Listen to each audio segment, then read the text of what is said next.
আসসালামু আলাইকুম বন্ধুরা, আমার চ্যানেলে সবাইকে স্বাগত। আশা করছি আপনারা সবাই ভালো আছেন। যেখান থেকে আমার ভিডিওটা দেখছেন সবাইকে জানাই অসংখ্য অসংখ্য ধন্যবাদ।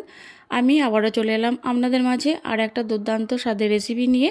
আজকে আমি একটা ডিমের রেসিপি করে দেখাবো। এই রেসিপিটা আপনারা রুটি, পরোটা, ফ্রাইড রাইস, পোলাও, সাদা ভাতের সঙ্গে পরিবেশন করতে পারেন। এটা বানানো খুবই সহজ, কম সময়ের মধ্যে এবং কম উপকরণ দিয়ে আপনারা এটা ঝটপট বানিয়ে নিতে পারবেন। মাত্র 10 মিনিট হাতে সময় থাকলে এটা আপনারা তৈরি করে নিতে পারবেন। তো চলুন রেসিপিতে যাওয়া যাক। আমি এখানে প্রথমে একটা ফ্রাই প্যান বসিয়ে দিয়েছি। এখানে আমি পরিমাণ মতো তেল দিয়ে দিয়েছি। আর এখানে আমি একসঙ্গে 3টে পেঁয়াজকে এরকম ছোট ছোট কুচি করে কেটে নিয়েছি। আর আমি এখানে সব পেঁয়াজটা দিলাম না, আমি অল্প একটু পেঁয়াজ দিয়ে আর বাকিটা রেখে দিলাম। আমি এখানে মোট 3টে পেঁয়াজ নিয়েছি। এরপর আমি পেঁয়াজটাকে একটু লাল লাল করে ভেজে নিয়েছি। এরপর আমি এখানে 3টে ডিম নিয়েছি। ডিমটাকে আমি একটা বাটিতে ভেঙে নিয়েছি। এরপর আমি ডিমটাকে একটা কাঁটা চামচ দিয়ে ভালো করে ফেটিয়ে নেব। এদিকে পেঁয়াজটা ভাজা হতে থাক আর ডিমটা আমি ফেটিয়ে নিলাম। এরপর এই পেঁয়াজটা ভাজা হয়ে গেছে, দেখুন। খুব বেশি ভাজবো না। এরপর দিয়ে দিলাম এতে স্বাদ মতো নুন আর দিয়ে দেবো হাফ চামচের মতো লঙ্কা গুঁড়ো। তো এটাকে ভালো করে নেড়ে মিশিয়ে নেব।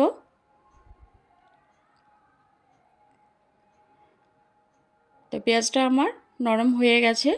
এরপর আমি এখানে যে ডিমটা ফেটিয়ে রেখেছিলাম সেই ডিমটা আমি এর মধ্যে দিয়ে দেব। একঘেয়ে ডিমের তরকারি খেতে ভালো না লাগলে আপনারা ঘুরিয়ে ফিরিয়ে অন্যরকমভাবে একটু রান্না করলে এর স্বাদটা আরও দ্বিগুণ বেড়ে যাবে। এরপর দেখুন ডিমটাকে আমি এর মধ্যে পেঁয়াজের সঙ্গে ভালো করে ভেজে নেব। আমি এখানে 3টে ডিম নিয়েছি, আপনারা আপনাদের পরিমাণ মতো নেবেন।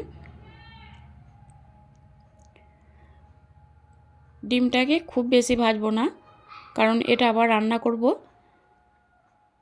তখন শক্ত হয়ে যেতে পারে।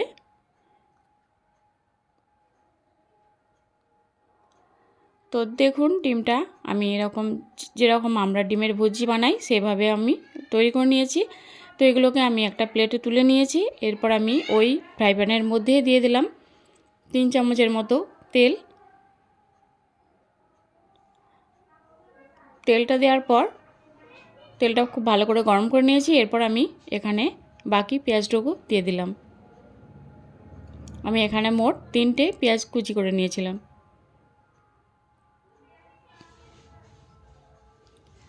পেঁয়াজটাকে আমি একটু লাল লাল করে ভেজে নেব।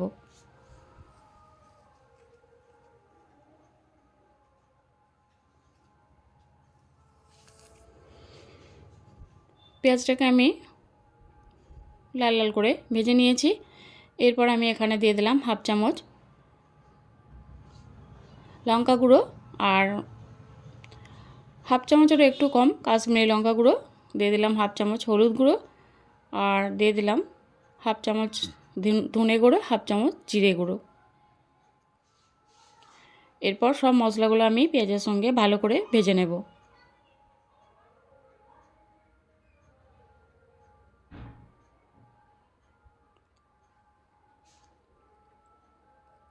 পেঁয়াজের সঙ্গে মশলাটা খুব ভালো করে ভেজে নিয়েছি। পেঁয়াজটাও অনেকটা নরম হয়ে গেছে।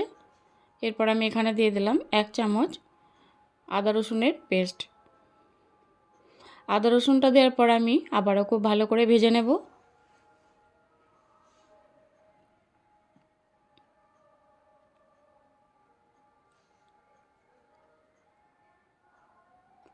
এরপর আমি এখানে দিয়ে দিলাম স্বাদ মতো নুন। নুনটা আমি কমই দিলাম কারণ ডিমের মধ্যে নুন দিয়েছি। এরপর দিয়ে দিলাম হাফ চামচ কাশ্মীরি লঙ্কা গুঁড়ো।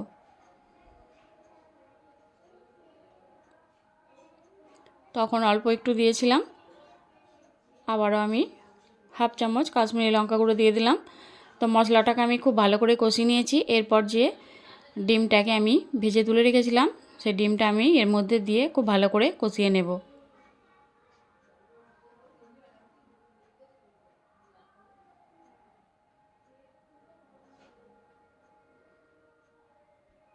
ডিমটাকে দেওয়ার পর আমি ভালো করে নেড়েচেড়ে মশলার সঙ্গে মিশিয়ে নিলাম।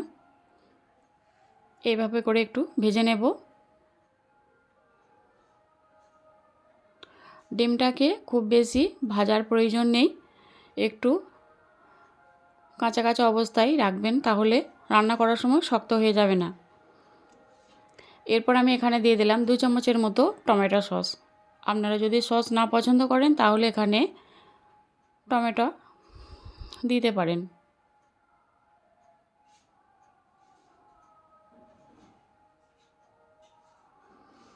তো দেখুন এটা আমার ভালো করে কষানো হয়ে গেছে। এরপর আমি এখানে দিয়ে দিলাম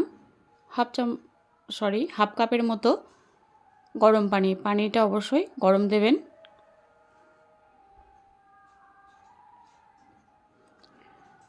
তো দেখুন এটাকে দেওয়ার পর ফুটে গেছে পানি গরমটা দেওয়ার পর। আর এরপর আমি এখানে দিয়ে দেব অল্প একটু ধনেপাতা কুচি আর 2টো কাঁচা লঙ্কাকে চিড়ে আমি এর মধ্যে দিয়ে দিলাম। দিয়ে আমি এটাকে আবারও নেড়েচেড়ে মিশিয়ে নেব। তো এটা আমার প্রায় হয়ে এসেছে। তো দেখুন কতটা সুন্দর লাগছে দেখতে, আর রুটির সঙ্গে খেলে তো কোনো কথাই নেই, দারুণ লাগে। এরপর আমি সবশেষে দিয়ে দিলাম হাফ চামচের একটু কম গরম মশলার গুঁড়ো। তো আমার এটা রেডি হয়ে গেছে। আমি একটা প্লেটে তুলে নেব। আমি এটা রুটি দিয়ে গরম গরম পরিবেশন করব। রেসিপিটা কেমন লেগেছে আপনারা অবশ্যই জানাবেন। আর আমি যেভাবে বললাম এভাবে করে আপনারা বাড়িতে একবার তৈরি করে খেয়ে দেখবেন, দুর্দান্ত লাগে। আর খুব কম সময়ের মধ্যে এটা তৈরি করে নিতে পারবেন। তো আজ এই পর্যন্ত, আবার দেখা হবে পরের ভিডিওতে। ভালো থাকবেন।